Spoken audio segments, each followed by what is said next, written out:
সাপে আর ব্যাঙে ছিল খুব বন্ধুত্ব।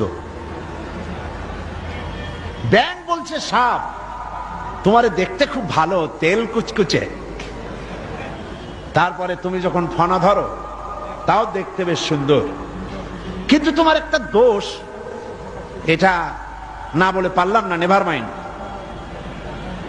সাপ বলল আচ্ছা বলো, কি বলতে চাও?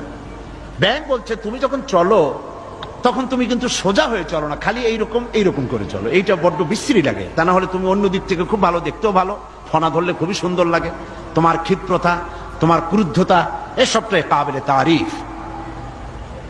সাপ শুনে বলছে বেয়াদব, আমার সমালোচনা করার এত বড় দুঃসাহস কোথায় পেলি?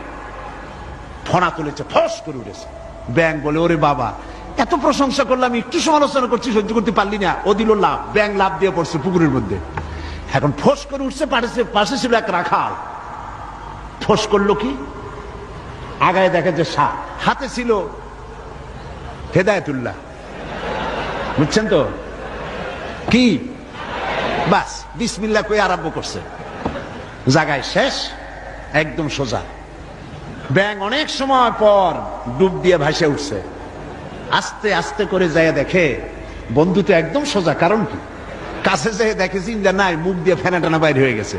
কয় বন্ধু সেই সোজা হইলেন, তবে মুখ দিয়ে ফেনা বাইরে সোজা হইছেন, ফেনা থাকতে আর সোজা হইলেন না।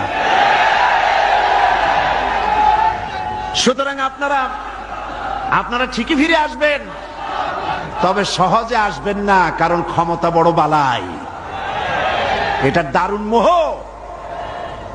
আল্লাহর দিকে ফেরেন। আমরা মানুষকে দাওয়াত দেই কোরআনের দিকে। কোন দিকে?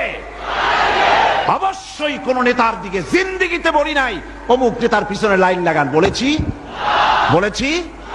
সবসময় বলি আল্লাহর দিকে আসেন, আল্লাহর কোরআনের দিকে আসেন।